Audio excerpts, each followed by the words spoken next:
Okay, so today's question sent to me on Twitter at the Grumpy E was, what's the most important qualities of a young entrepreneur?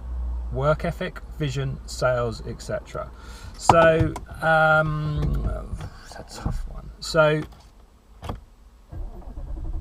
here's my thing.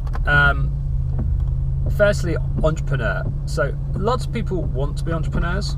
I don't exactly think they are entrepreneurs. I think it's kind of a bit of natural talent that you need to have. You can be taught certain aspects, but frankly, entrepreneurs or entrepreneurs like me, you're generally used to kind of paying yourself last, being the bottom of the pile, and putting up with a lot of crap generally throughout your life. So that's why you asked to be it, because you like being punished, and it's a kind of a weird thing that goes on. But what skills do you need? So you kind of need a bit of everything. I would definitely say that you need to be fairly independent, trust your own judgment, but I also think that comes with experience. I think on the vision side, you can have vision, but sometimes entrepreneurs' vision is actually their downside. So I'm a great believer that not everyone can do everything. I'm really shit at some stuff, but I'm really good at other things. And it's kind of getting to learn over time what you're good at and what you're not so good at, and fill in those gaps. So if you're a good entrepreneur, you'll recognize that and go, actually, I don't have the answer to everything, and it's all about my team. You do need some sales. I don't think, as I discussed yesterday, not everyone's a sales guy, but you need to be able to kind of blag it a little bit. You need to feel confident you can pull through on stuff. Some of the biggest kind of initial wins I had were effectively blagging it. I look back now and I look back at my first proper job in technology, and 4 hours of interviews, and I completely blagged the 4 hours, and everyone knew it, but I was quite good at carrying it off, and I did carry it off, but it could have gone the other way. I think also you just need to, it's about experience. So I meet some very young entrepreneurs who are full of energy, and which is absolutely a skill you need to have. You need to be full of energy, because you're going to have so many ups and downs days, more than you would in a corporate environment, that you've got to be able to pick yourself up. The other thing to bear in mind about entrepreneurs sometimes is that it's pretty lonely, and until you actually build something, you tend to be pretty much on your own. And I think one of the qualities you have to have is recognize that it's only you who's going to get stuff done.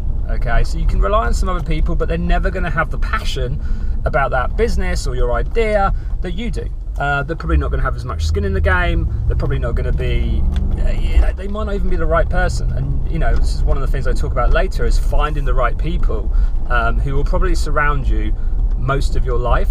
But I think it's important to be able to, also communicate. And I'm rubbish at marketing, but there are some people out there that are really good at marketing, and actually can deliver, amazing stuff, but can't look at an Excel spreadsheet and work out the numbers and cash flow on their business. So one of the things I always say to entrepreneurs is, you don't get paid generally at the start. So get used to that. Get used to kind of watching all your friends, certainly if you're younger, all your friends driving around in nice cars, having a great living. Know that it will happen at some point that you will do really well, but you're probably going to be lagging behind for a few years while you kind of find your thing. The other thing with entrepreneurs, you need to be used to failing, because you will fail. Very rare that you get entrepreneurs who, unless you're Mark Zuckerberg, who kind of succeed first time. And I'm sure even he had projects at college that he kind of failed on a few times, just to kind of find his ground. And build a wall around your head. So don't build it so that it's like, you become a recluse, but like I did in my 20s. But basically, you're going to get a lot of negative people out there that say you can't do things. Now, sometimes when they do that, they mean it in the best possible way, and they're actually probably right. You actually probably are wasting your time, and you should fail. But you're going to get a lot of jealous people. Certainly in the UK, we seem to have this mentality where we hate people doing well or doing something a little bit different. US is a little bit different. They seem to support it a bit more. And just, you're going to have to be a certain type of character. If you look at all great entrepreneurs out there that have become very successful business people, they're quite quirky, they're a little bit crazy. I always say that, you know, I'm fairly mental, so that's possibly why I'm good at what I do. And but I have fun. So one of the things I talk about later in my book is, if you're not having fun, don't do it. I mean, life's too short, and you know, even with my bad days and dealing with crazy stuff or whatever, I generally have good fun. I enjoy what I do, and I can kind of look at myself in the mirror and go, yeah, I did my best today, and you know, and it's all good. But that's it. So that's like kind of my very vague answer to that person's question. I will talk about it more in a little bit more detail, because you can't answer it in 5 minutes. So everyone, have a good day.